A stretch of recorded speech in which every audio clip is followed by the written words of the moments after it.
Hello students, zoom online platform पर आपका स्वागत है। आज हम जो क्लास लेंगे वह हमारी मैथ्स की क्लास होगी और वह स्पेसिफिकली जो क्लास होगी वह ग्राफ की क्लास होगी। अब हम पहली क्लास ही ग्राफ की क्लास क्यों डाल रहे हैं? What is the reason behind this कि हम ग्राफ की क्लास डाल रहे हैं? क्योंकि ग्राफ मैथ्स के अंदर it plays a vital role. यह बहुत इंपॉर्टेंट पार्ट प्ले करता है। कैसे यह इंपॉर्टेंट पार्ट प्ले करता है? यह ग्राफ की क्लास होने के बाद जब हम ग्राफिकल ट्रांसफॉर्मेशन की क्लास करेंगे तब हमें इस चीज़ का अंदाज़ा होगा कि कितनी इंपॉर्टेंट यह क्लास हमारे लिए है। तो मैं फिर दोबारा से आपका जूम ऑनलाइन प्लेटफॉर्म पर स्वागत करता हूं और बिना टाइम वेस्ट करे I am starting with the new function that is identity function, क्योंकि ग्राफ और फंक्शन साथ साथ चलेंगे। अच्छा, क्लास स्टार्ट करने से पहले मैं एक बात आपको बता दूं कि हम यहां पर फंक्शन लिखेंगे, उसे डिफाइन करेंगे, उसकी वर्किंग करेंगे and then we plot the graph. तो बेसिकली ये जो हमारी ग्राफ की क्लास होगी ये किसी हद तक हमारे फंक्शन वाले पार्ट को भी कवर अप करते हुए चलेगी। मींस एक तीर से दो निशाने, ग्राफ भी हो रहे हैं और डिफरेंशियल कैलकुलस का जो चैप्टर फंक्शन है वह भी तैयार हो रहा है। So we are starting with the first function that is identity function. तो हम सबसे पहले आइडेंटिटी फंक्शन पढ़ेंगे।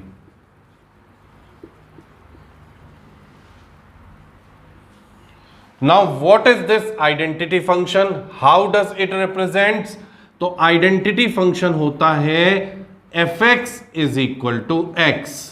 इतना आप सबको पता होगा कि हम हमेशा फंक्शन के अंदर हमेशा, this is the fundamental rule of all the teachers और it is the ethic of maths कि हम हमेशा fx को y पुट करते हैं। तो इस वजह से हम यहां पर fx को y पुट करेंगे। y is equal to x। यहां पर x है इनपुट और y है आउटपुट। x इनपुट है और y आउटपुट है। ठीक है, अब ये किस तरह का फंक्शन है आइडेंटिटी फंक्शन, उसे समझने की कोशिश करते हैं। देखिए, एक मशीन लेते हैं, फंक्शन भी तो एक मशीन है ना, इनपुट डालकर आउटपुट मिले तो वो मशीन है। इसमें हम जैसा इनपुट डालेंगे वैसा आउटपुट मिलेगा। जैसा हम इनपुट डालेंगे, देखिए जैसे समझने की कोशिश करते हैं, ये x है ये y है। फंक्शन में आप x को 0 पुट करो तो y कितना आएगा 0, x को 1 पुट करो y कितना आएगा 1, x को -1 पुट करो y कितना आएगा -1 एंड सो ऑन। इस तरह से हम कर सकते हैं, लेकिन हम 2-3 वैल्यूज डालकर ही अंदाजा लगा सकते हैं। 2 पुट करेंगे तो 2 आएगा, -2 पुट करेंगे तो -2 आएगा। तो this is the basic composition of identity function. अच्छा, इस फंक्शन को हम ऐसे भी समझ सकते हैं कि y is equal to X is a line, it is a line. अब अगर हम इस y is equal to X को लाइन की तरह कंपेयर करें और y is equal to X को कंपेयर करें y बराबर mx प्लस c से, तो हमें यह दिखाई देगा कि m तो यहां पर आ रहा है 1 और c यहां पर आ रहा है 0। m1 का मतलब क्या हुआ? m is what? Slope. c is what? Intercept made by line on y axis. तो m हुआ स्लोप और c हुआ इंटरसेप्ट जो लाइन ने y एक्सिस पर कट करा। तो m है 1, मतलब tan theta is equal to 1, तो इसका मतलब थीटा हो गया 45 degree.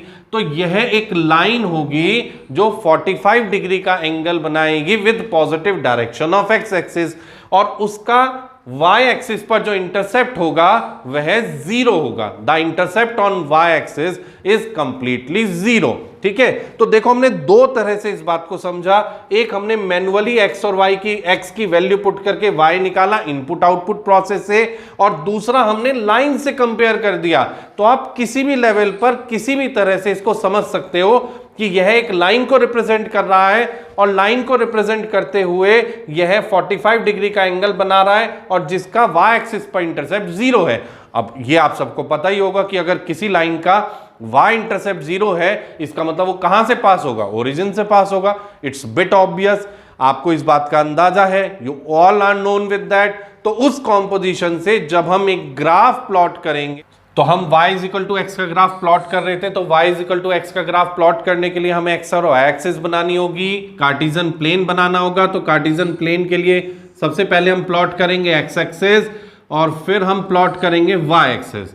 So this is X axis, this is Y axis. और अब अगर हम यहां पर y is equal to x का ग्राफ प्लॉट करेंगे तो y is equal to x का ग्राफ क्या आएगा?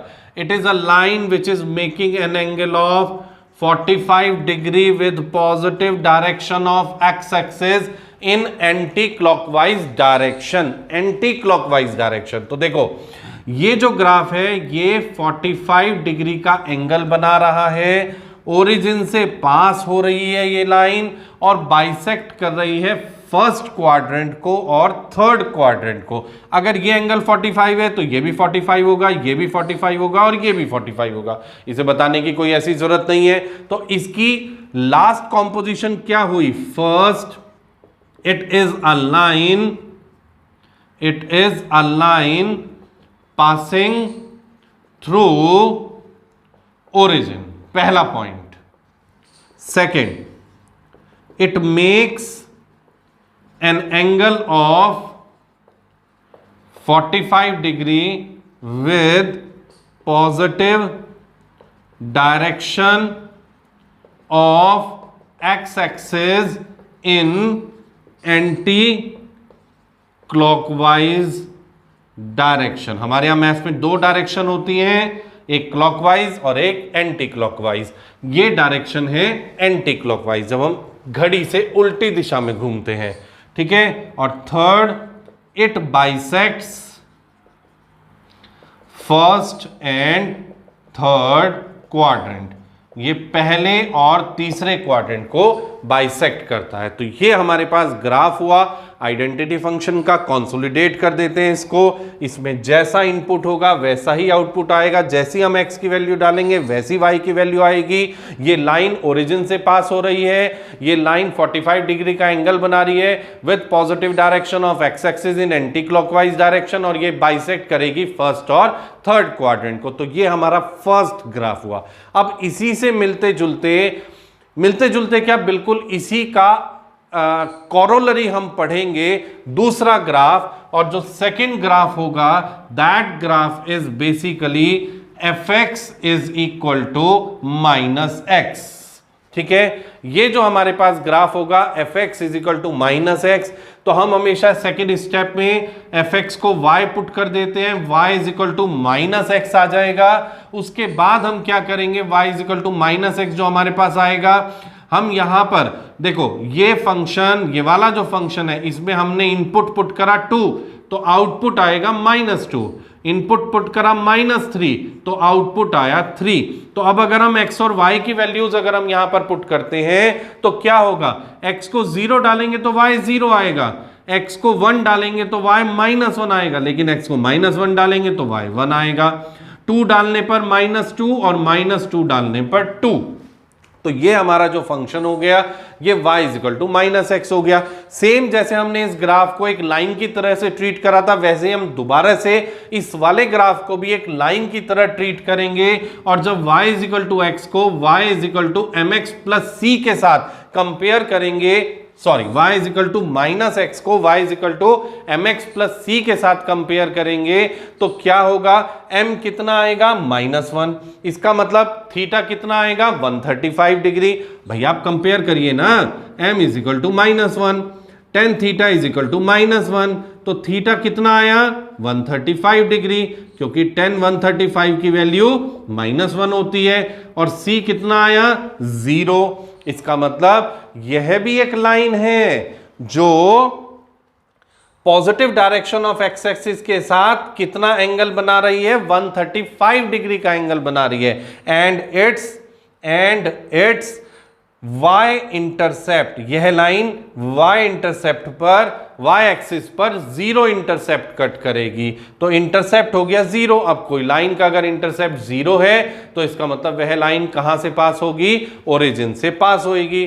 तो अब जब हम इसका ग्राफ प्लॉट करेंगे तो ग्राफ कैसे प्लॉट करेंगे, है ना, वो देखते हैं अब जरा। तो आइडेंटिटी फंक्शन के बाद हमारा जो सेकंड फंक्शन है वह उसी से मिलता जुलता फंक्शन है fx is equal to minus X, और हमें पता है हम हमेशा fx को y पुट करते हैं, y is equal to minus X. अब ये किस तरह का फंक्शन है, इसमें जैसा इनपुट डालेंगे न्यूमेरिकल वैल्यू तो वही रहेगी, साइन चेंज हो जाएगा। 1 डालेंगे तो आउटपुट आएगा -1, -1 डालेंगे तो आउटपुट आएगा 1। देखते हैं इसे जरा, देखिए ये x है ये y है, 0 पर 0, 1 पुट करने पर -1, -1 पुट करने पर 1, 2 पुट करने पर -2, -2 पुट करने पर 2 आ गया हमारे पास। ठीक है, तो देखो ये फंक्शन किस तरह की मशीन है, ये फंक्शन इस तरह की मशीन है कि इसमें अगर हमने इनपुट डाला 2 तो आउटपुट आएगा -2, साइन चेंज हो जाएगा, सिंपल सी बात है। अच्छा, अगर इस ग्राफ को मैं y is equal to minus X को y बराबर mx प्लस सी लाइन के साथ कंपेयर करूं, है तो ये एक लाइन ही ना, तो अगर मैं इसके साथ इसको कंपेयर करता हूं तो क्या दिखाई देगा मुझे, m comes out to be equal to -1 and c comes out to be equal to 0। c is what, I am again repeating, c is what, c है intercept made by line on y axis. तो अगर intercept made by line on y axis is 0, इसका मतलब वो line कहां से पास होएगी, origin से। तो यहां पर m-1 हुआ, m हुआ tan theta, tan theta is equal to -1, theta is equal to 135 degree and c is equal to 0। तो बहुत आराम से हम इस बात को अब समझ सकते हैं कि इसका जो ग्राफ आएगा वह इस तरह का ग्राफ आएगा इसका। This is the graph, this is x axis, this is y axis, this is origin, and अब जो ग्राफ आएगा वह y is equal to -x line आएगी, जो लाइन 135 डिग्री का एंगल बना रही है, किसके साथ, पॉजिटिव x एक्सिस के साथ। किस डायरेक्शन में, एंटी क्लॉकवाइज डायरेक्शन में। It is making an angle of 135 degree with positive direction of x axis in anti clockwise direction. ठीक है जी, तो ये ग्राफ हमारे पास आ गया। अब हम अगर इसका कंप्लीट कॉम्पोजिशन पढ़ें तो पहला आएगा, it is a line passing through origin. Second, it makes an angle of 135 degree with positive direction of x-axis in anti-clockwise direction. Third, it bisects second and fourth quadrant। यह second और fourth quadrant को bisect करता है। तो यह जो हमारे पास ग्राफ है, ये ग्राफ है fx is equal to -x का। तो हमने आइडेंटिटी फंक्शन पढ़ा और कॉरोलरी पढ़ा, fx is equal to -x। अब इससे मिलता जुलता या कहिए जिसके अंदर इन दोनों ग्राफ का यूज है, अब हम वह ग्राफ पढ़ेंगे, and that graph is very important if we talk of function. तो वह कौन सा ग्राफ है, देखिए वह है मॉडुलस फंक्शन। ठीक है, अब मॉडुलस फंक्शन क्या होता है जरा समझने की कोशिश करिए। मॉडुलस फंक्शन वैसे आप सबको पता होगा कि इसमें इसके अंदर इनपुट चाहे पॉजिटिव हो चाहे नेगेटिव हो, लेकिन आउटपुट हमेशा पॉजिटिव ही आएगा। ये बात सबको पता है, लेकिन बच्चों के दिमाग में एक कंफ्यूजन रह जाता है कि मतलब ये हुआ कैसे। तो उसके लिए देखो, मैं ना आपको एक बहुत बहुत ईजी मेथड, एक टैग लाइन आपको दे रहा हूं, आप उस टैग लाइन से समझना जरा क्या है। सबसे पहले, it is represented by this, ये जो दो पैरेलल लाइंस हैं इस सिंबल से ये रिप्रेजेंट होता है, और fx is equal to mod X. यह रिप्रेजेंटेशन हुआ मॉडुलस फंक्शन का। अब हम एफ एक्स को क्या पुट करेंगे, Y, Y is equal to mod X. तो यह हमारा हुआ मॉडुलस फंक्शन। अब ये बुक में लिखा हुआ है, हमें भी पता है, आपको भी पता है, y is equal to mod X के बाद बुक में डिफाइन भी कर रखा है कि x ग्रेटर देन 0 हुआ तो ये आएगा plus X, x less than 0 हुआ तो ये आएगा minus X, x is equal to 0 हुआ तो ये आएगा 0। अब बुक में तो लिखा हुआ ही है, तो पढ़ने का फायदा क्या होगा। अब मैं आपको समझाता हूं कि ये वर्क कैसे करता है, what is it working. Like आप केमिस्ट्री के अंदर, ऑर्गेनिक केमिस्ट्री में कोई भी इक्वेशन अगर आप पढ़ते हैं तो उसके पीछे मैकेनिज्म हो रहा है, मैकेनिज्म होता है, तो वह मैकेनिज्म से हमें उस केमिकल इक्वेशन की जो ऑर्गेनिक के अंदर हम पढ़ते हैं हमें उसकी समझ जनरेट हो जाती है। बिल्कुल इसी तरह से मैं आपको इसका मैकेनिज्म समझाऊंगा। तो मैकेनिज्म क्या है, देखो, मॉडुलस के अंदर जो कोई भी न्यूमेरिकल वैल्यू या वेरिएबल है उसकी नेचर अगर पॉजिटिव है तो मॉडुलस हटेगा एंड पॉजिटिव साइन उसे कवर करेगा। कहने का मतलब है कि जब मॉडुलस हटेगा तो मॉडुलस हटेगा और वहां प्लस साइन आ जाएगा। ठीक है, इसी तरह से मॉडुलस के अंदर जो कोई भी न्यूमेरिकल वैल्यू या वेरिएबल है उसकी नेचर अगर नेगेटिव है तो मॉडुलस हटेगा एंड नेगेटिव साइन उसे कवर करेगा। तो अब मॉड के अंदर 3 है, मॉड के अंदर की नेचर कैसी है, पॉजिटिव है। तो मॉड के अंदर की नेचर अगर पॉजिटिव है तो मॉडुलस कैसे साइन के साथ खुलेगा, पॉजिटिव साइन के साथ। तो यह इसका मैकेनिज्म है, ये आएगा +3। मॉड के अंदर अगर हम रखते हैं -7, अब मॉड के अंदर की नेचर कैसी है, नेगेटिव है। तो मॉड के अंदर की नेचर अगर नेगेटिव है तो मॉडुलस हटेगा और माइनस उसे कवर करेगा, तो ये आ जाएगा +7। ठीक है, अब वापस इस फंक्शन पर आते हैं, ये ऐसा क्यों बना। देखो यहां है x greater than 0, x greater than, समझने की कोशिश करो, ये रटोगे तो दिक्कत आएगी। समझ लो इस बात को, x है greater than 0, x greater than 0 है, मॉड के अंदर कौन है, x, उसकी नेचर कैसी है, पॉजिटिव। तो उसकी नेचर अगर पॉजिटिव है तो वह कैसे साइन के साथ ओपन होगा, पॉजिटिव साइन के साथ, तो वह आएगा +x। इसी तरह से अगर x लेस देन 0 है तो मॉड के अंदर की नेचर नेगेटिव। तो मॉड के अंदर की नेचर अगर नेगेटिव है तो मॉडुलस कैसे साइन के साथ ओपन होगा, माइनस साइन के साथ, तो ये आएगा -x। और x इज इक्वल टू 0 पर ये वैल्यू क्या देगा, 0 देगा। तो इस वजह से यहां पर -x आया। देखो मैं आपको फिर से समझा देता हूं।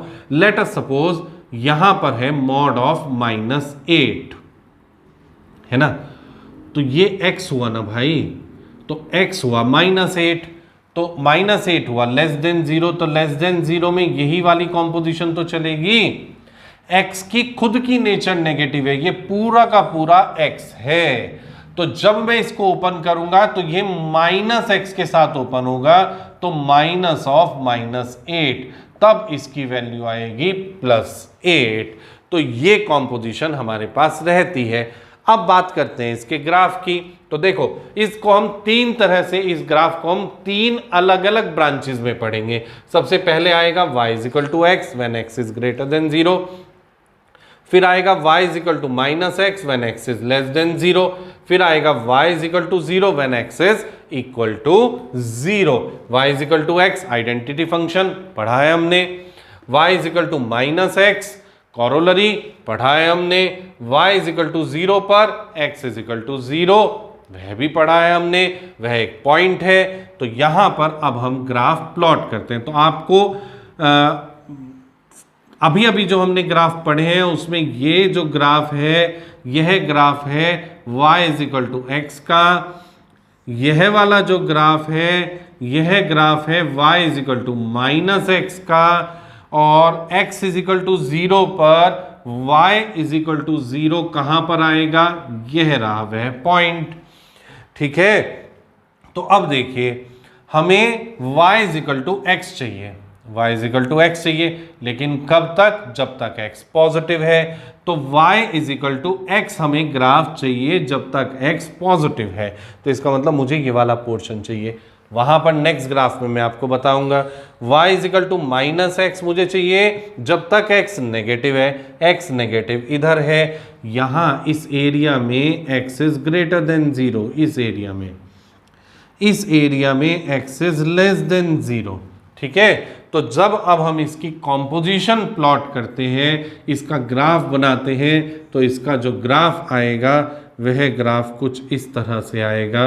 दिस इज इट्स ग्राफ, यह वाला, ये वाला, ये y is equal to x है,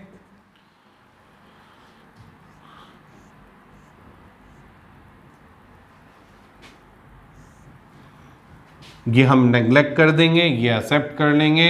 y is equal to x when x is greater than 0। Again y is equal to minus x when x is less than 0। तो पता है हम इस ग्राफ को याद कैसे रखते हैं, वी शेप्ड ग्राफ से। वी लर्न और we remember it by V shaped graph और with sharp edge at x is equal to 0। Sharp edge आएगा x इज इक्वल टू 0 पर। अच्छा, तो आप कहेंगे सर ये कहां गया, y is equal to 0, x is equal to 0 पर, ये ना बेटा ओरिजिन वाला point, x is equal to 0 पर y 0 आएगा। तो this is V shaped graph with sharp edge at x is equal to 0। ठीक है जी, तो यह हमारे पास ग्राफ है।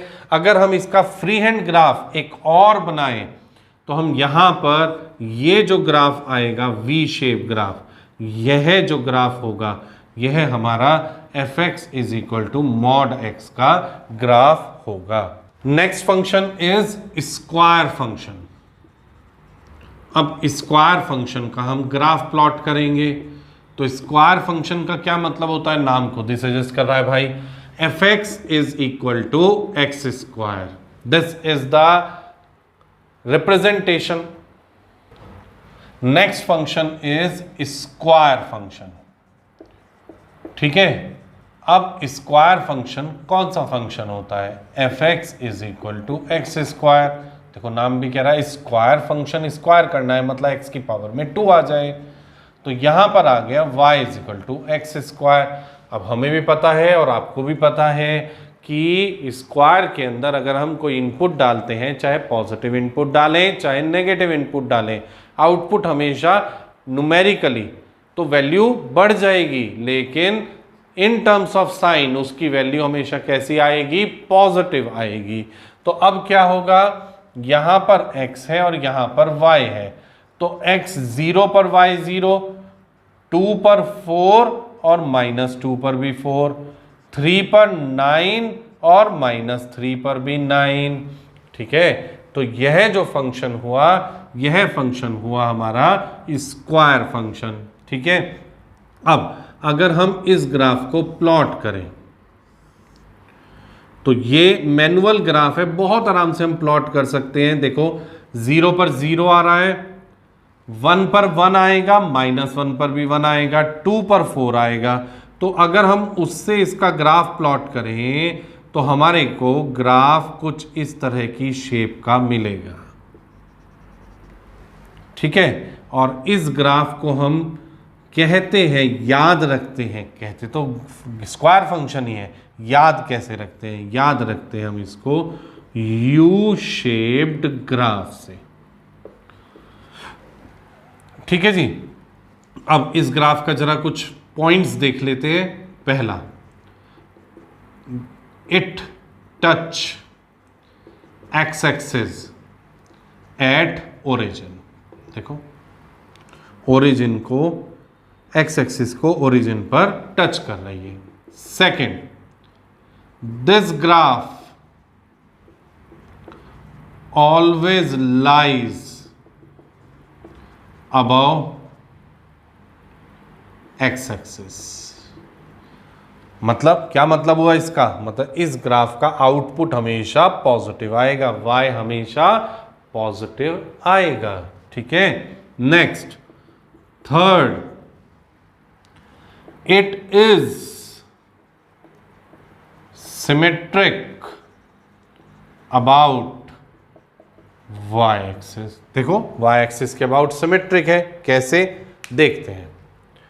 ये आप मिरर रखिए। Let us suppose y axis is a plane mirror, तो जैसा ग्राफ इधर है वैसा ही ग्राफ इधर है, तो ये किसके अबाउट सिमेट्रिक हुआ? y एक्सिस के अबाउट। रादर अगर हम कहें तो पॉजिटिव y एक्सिस के अबाउट यह ग्राफ सिमेट्रिक है। तो यह जो फंक्शन है यह हमारा स्क्वायर फंक्शन है। इन सभी ग्राफ का हमें यूज होता है। ठीक। अब हम नेक्स्ट ग्राफ पर आएंगे and next is cubical function. नाम खुद ही सजेस्ट कर रहा है। F x is equal to x cube is the representation of cubical function. y is equal to x cube, x y, x को 0 डालेंगे, y 0, 1 पर 1, -1 पर -1, 2 पर 8, -2 पर -8। ठीक है जी। तो यह जो ग्राफ आएगा यह फिर से मैनुअल ग्राफ है। ये सब ग्राफ मैनुअल है। बहुत आराम से आप इनको प्लॉट करोगे तो ये इन वैल्यूज से प्लॉट हो जाएंगे, लेकिन हमें ग्राफ की एग्जैक्ट पोजीशन या एग्जैक्ट हमें ग्राफ बनाने से ज़्यादा ज़रूरी होता है हमें यह अंदाज़ा हो कि यह स्क्वायर फंक्शन है और जो अब हम बनाएंगे वो क्यूबिकल फंक्शन है। मतलब हमारा the stress is not on the drawing, the stress is on the shape. मतलब हमें सिर्फ अंदाजा होना चाहिए कि ये क्यूबिकल फंक्शन का ग्राफ है और हमें किसी चीज की यहां पर जरूरत नहीं है। We are not writing the exam of drawing. हमारा कोई स्पेशल आर्किटेक्चर का पेपर नहीं हो रहा है कि हमें एक एक इंच को मेजर करना। हमें सिर्फ ग्राफ पता होना चाहिए, उसकी शक्ल पता होना चाहिए। सो डोंट, जब भी आप ग्राफ पढ़ें, करें, समझें तो सिर्फ और सिर्फ इस बात का आपको अंदाजा होना चाहिए कि यह शेप स्क्वायर फंक्शन की है, यह शेप क्यूबिकल फंक्शन की है। ठीक है। तो अब जब इस ग्राफ को हम प्लॉट करेंगे तो ग्राफ प्लॉट होके कुछ इस तरह की शेप का निकल कर आएगा। This is the shape of cubical function.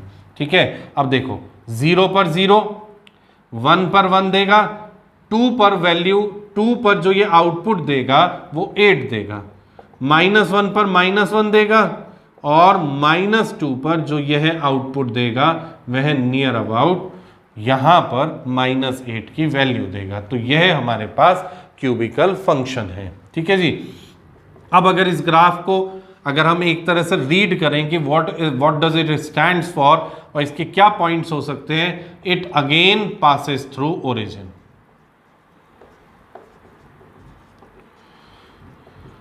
ठीक है। Next, it is symmetric about origin.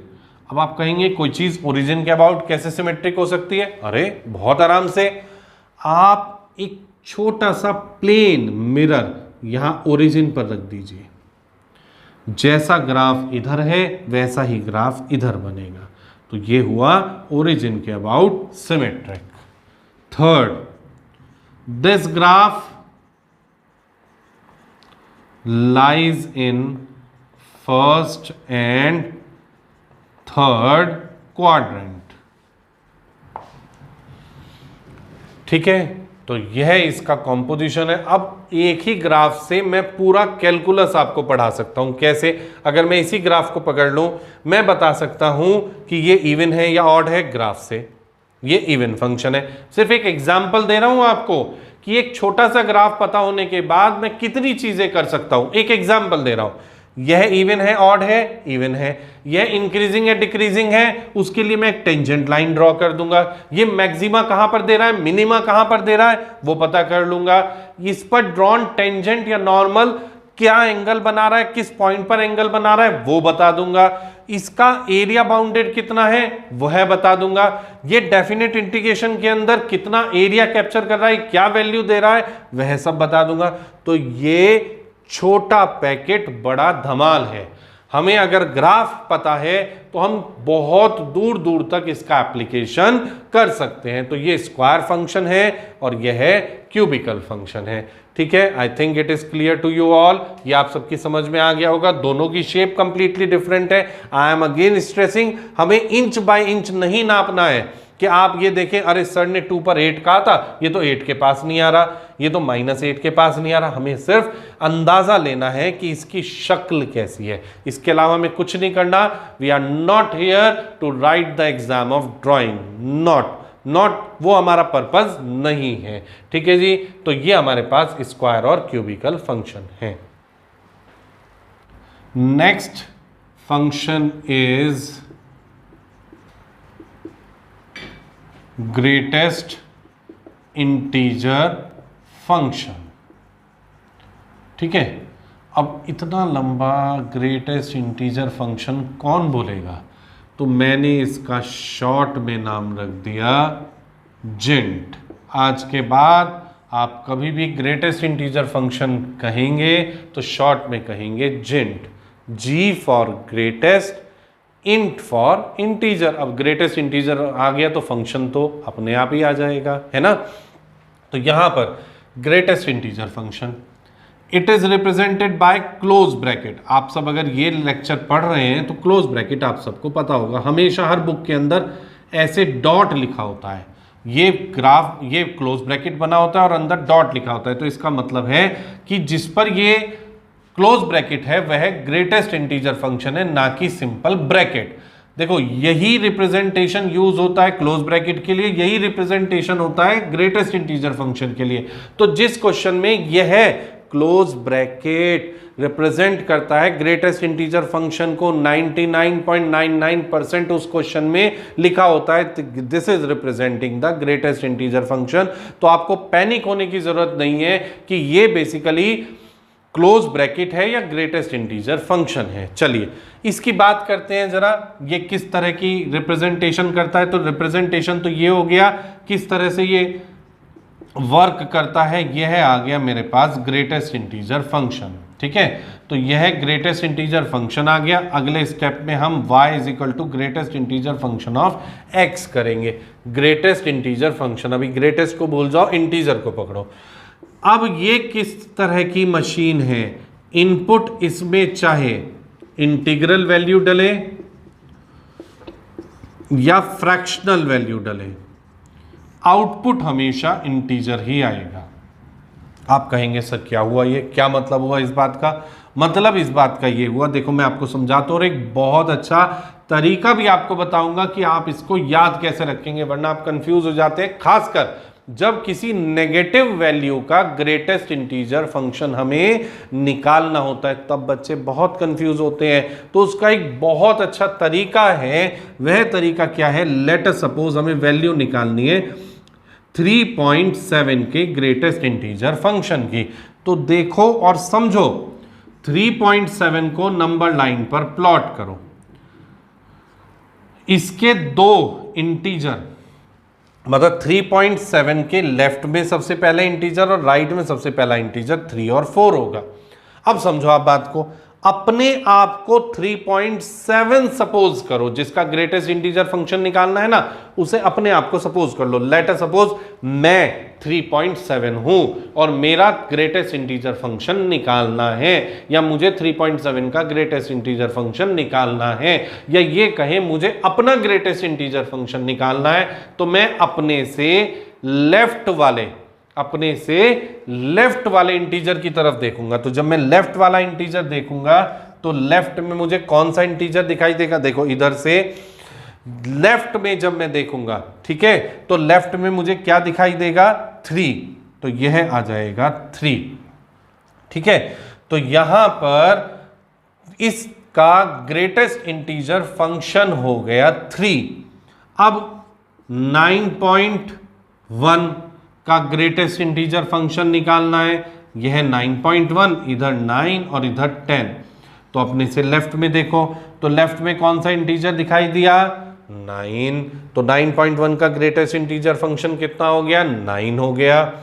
अब अगर हम ग्रेटेस्ट इंटीजर फंक्शन निकालते हैं -8.4 का, तो -8.4, इधर है -9 और इधर है -8, लेफ्ट में -9, तो -8.4 का GI फंक्शन हो गया -9। इंटीजर का GI फंक्शन तो इंटीजर ही रहेगा, मतलब 1 का GI फंक्शन 1 ही रहेगा, -3 का GI फंक्शन -3 ही रहेगा, 0 का GI फंक्शन 0 ही रहेगा, इंटीजर का तो इंटीजर ही आउटपुट रहेगा। ठीक है जी। अब देखिए, आप जरा समझने की कोशिश करिए। अभी मैं इसको डिफाइन करूंगा, उसके बाद इसका ग्राफ प्लॉट करूंगा। तो fx is equal to y is equal to GI function of x। जरा देखिए, सबसे पहले x अगर मेरा 0 से 1 के बीच में है, मतलब x की वैल्यू 0 से 1 के बीच में है। अब क्या मतलब हुआ इस बात का? देखो मैं अलग से आपको समझाता हूं, यहां पर रिप्रेजेंट करता हूं। देखो 0 से 1 के बीच में क्या आएगा? 0.1। 0.1 से पहले भी वैल्यू आएगी, लेकिन कहीं ना कहीं कोई ना कोई वैल्यू तो हमें लिखनी पड़ेगी। आप कहने लगो 0.01 लिख दो, एक और बच्चा कहेगा 0.001 लिख दो, तो हमने 0.1 लिख दी। 0.2, 0.3, 0.9, किसी का भी ग्रेटेस्ट इंटीजर फंक्शन निकालो, सबके लेफ्ट में 0 है, और अगर सबके लेफ्ट में 0 है तो सबके GI फंक्शन की वैल्यू कितनी आएगी? 0। तो जब तक x की वैल्यू 0 से 1 के बीच में है, तब तक इसका ग्रेटेस्ट इंटीजर फंक्शन आएगा 0। अच्छा, अब आप मुझे एक बात बताइए, अगर मैं x को 0 के इक्वल रखूं तो 0 का GI फंक्शन 0 आएगा, और अगर मैं x को 1 के इक्वल रखूं तो 1 का GI फंक्शन 1 आएगा। तो इसका मतलब यहां पर मैं 0 पर इक्वलिटी लगा सकता हूं, 1 पर इक्वलिटी नहीं लगा सकता, क्योंकि यहां पर आउटपुट आया 0, और 0 वैल्यू का GI फंक्शन 0 होता है। तो ध्यान रखना, हमेशा इसका लेफ्ट एंड इंक्लूडेड होता है और राइट एंड एक्सक्लूडेड होता है। लेफ्ट इंटीजर इंक्लूडेड होता है और राइट इंटीजर एक्सक्लूडेड होता है। अब तो आप बहुत आराम से समझ जाएंगे, अगर x की वैल्यू 1 से 2 के बीच में है तो उसके GI फंक्शन की वैल्यू आएगी 1। एक बार फिर से आपको समझाने के लिए रिपीट कर देता हूं, 1 से लेकर 2, 1.1, 1.2, 1.9, इन सब का GI फंक्शन 1 आएगा। फिर x की वैल्यू 2 से 3 के बीच में, तो इसके GI फंक्शन की वैल्यू आएगी 2। फिर x की वैल्यू 3 से 4 के बीच में, इसके GI फंक्शन की वैल्यू आएगी 3। देखो आप जरा समझने की कोशिश करो, 1 इस ब्रांच के लिए राइट एंड वाला इंटीजर है, लेकिन इस ब्रांच के लिए लेफ्ट एंड वाला इंटीजर है। 2 इस ब्रांच के लिए राइट एंड वाला इंटीजर है, लेकिन इस ब्रांच के लिए लेफ्ट एंड वाला इंटीजर है। तो 0, 1, 2, 3। अब ऐसे तो हम करते रहेंगे, तो अब हम कुछ नेगेटिव वैल्यूज उठा लेते हैं, है ना। तो जब x की वैल्यू -1 से 0 के बीच में है तो ग्रेटेस्ट इंटीजर फंक्शन की वैल्यू आएगी -1। जब x -2 से -1 के बीच में है, ग्रेटेस्ट इंटीजर फंक्शन की वैल्यू आएगी -2।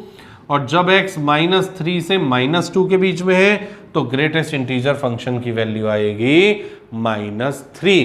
तो इस तरह से हम इस ग्राफ को, इस फंक्शन को डिफाइन कर सकते हैं। This is the definition.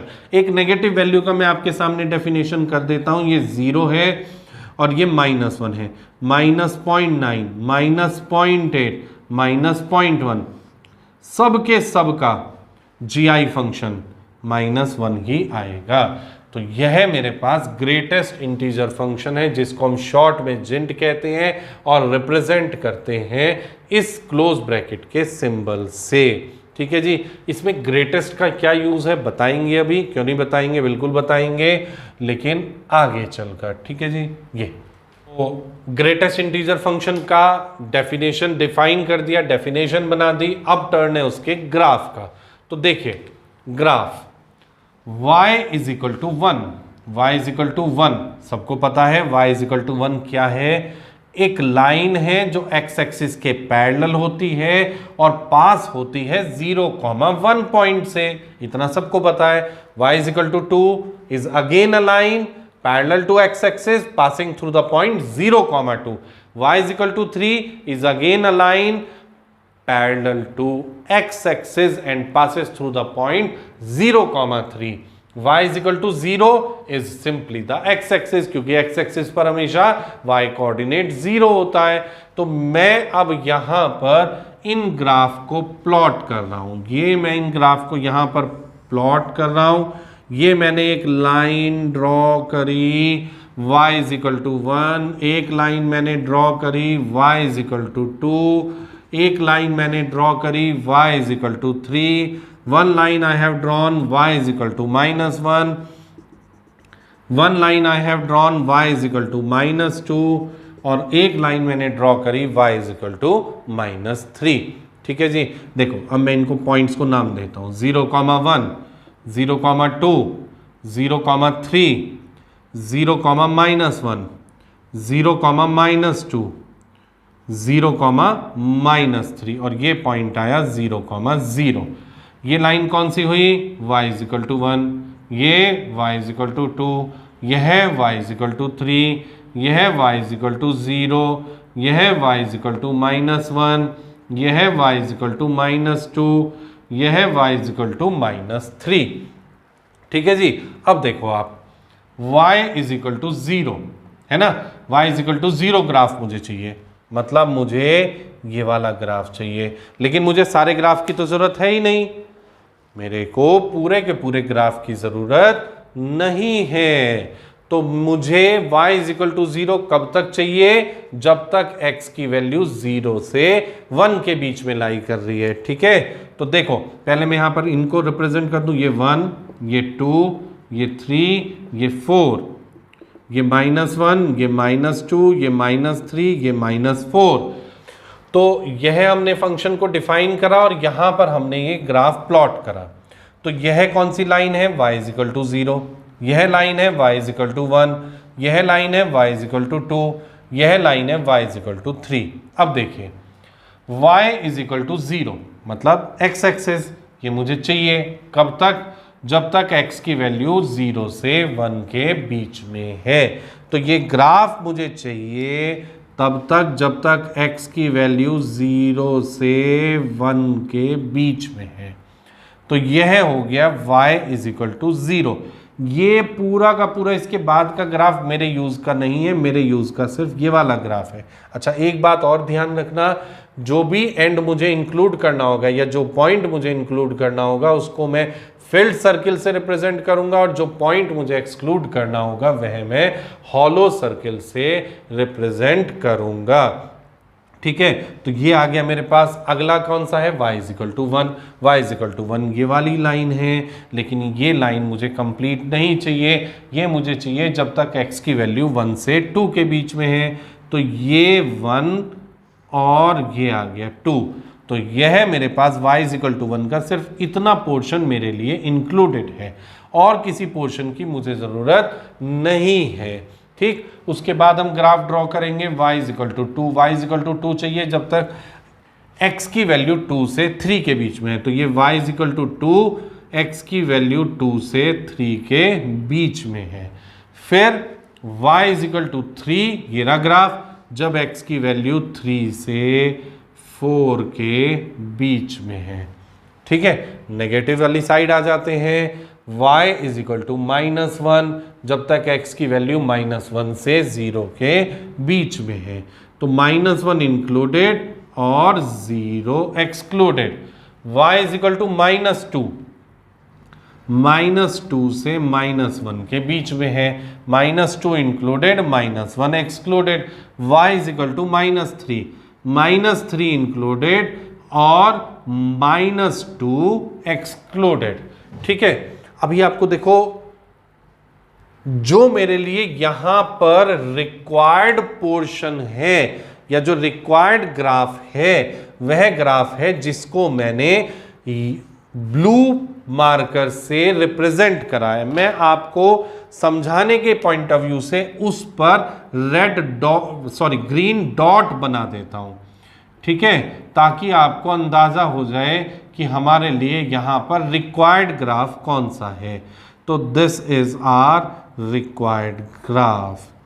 ठीक है, लेकिन मैं एक और काम करता हूं, मैं इसका ग्राफ जो हमारे लिए सिर्फ इंक्लूडेड पार्ट है, ये तो इनिशियली तो हम यूज हुआ जो हमारे यूज का वो नहीं बना सकते क्योंकि हम पूरे फ्रेज में से, पूरी लाइन में से इतना पोर्शन कट करते हैं, है ना। तो मैं इसका एक जो यूज वाला पोर्शन है उसका ग्राफ एक आपके लिए इधर बना रहा हूं। वह ग्राफ कैसा होगा वह देखते हैं अब जरा। तो देखिए इसका ग्राफ प्लॉट करते हैं अब, है ना।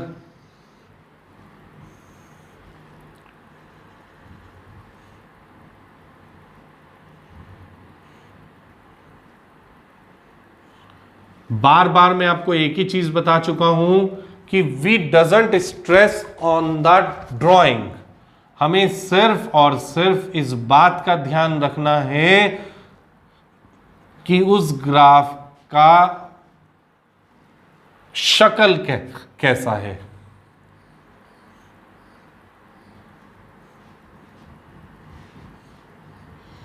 -1, -2, -3, -1, -2, -3, यह ग्राफ है हमारा।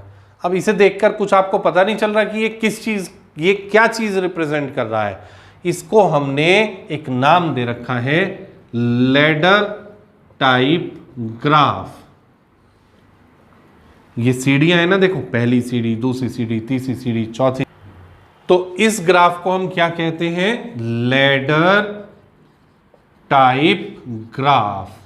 अगर हमारी मातृभाषा हिंदी है, हिंदी में बात करें तो सीढ़ियों के जैसा ग्राफ, ठीक है। लेकिन अगर हम टेक्निकली इस ग्राफ का दूसरा नाम अगर हम इसका ग्राफ का फंक्शन का ग्राफ की टर्म्स में रिप्रेजेंट करें तो इसका नाम होता है step type function. Step type function, ठीक है जी, यह इसका दूसरा नाम होता है। अब देखो इसी ग्राफ से मैं कितनी सारी चीजें कर सकता हूं। मैं ये बता सकता हूं कि यह ग्राफ हर इंटीग्रल वैल्यू पर डिसकंटिन्यूअस होता है, यह ग्राफ हर इंटीग्रल वैल्यू पर नॉट डिफरेंशिएबल होता है। मैं इसकी इवन ऑड नेचर पता कर सकता हूं। तो यह ग्राफ जो है, अगर हमें ग्राफ पता है तो it plays a vital role. ये कॉन्सेप्ट बिल्कुल हमारा क्लियर कर देता है। तो लैडर टाइप ग्राफ, हिंदी में बात करें सीढ़ियों जैसा ग्राफ, और अगर इसका दूसरा नाम करें तो स्टेप टाइप फंक्शन। तो यह हमारे पास है ग्रेटेस्ट इंटीजर फंक्शन, ठीक है।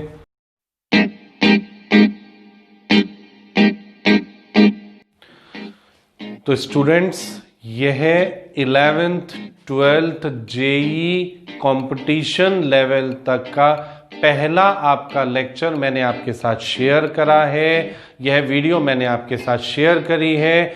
सबसे इंपॉर्टेंट है कि आप इस वीडियो को देखने के बाद बताएं कि ये वीडियो आपको कैसा लगा है। आप लाइक ज़रूर करें, शेयर ज़रूर करें, कमेंट बॉक्स में कमेंट ज़रूर करें, और comment improvement, positive, negative, whatever you are needed, आपको किसी इंप्रूवमेंट की ज़रूरत है वह ज़रूर बताएं। और सबसे ज़रूरी है कि आप इसको सब्सक्राइब करें, बेल आइकन दबाएं, ताकि नेक्स्ट वीडियोस आपके पास at the same spot, at the same time आपके पास नोटिफिकेशन पर रिप्रेजेंट होने लगे।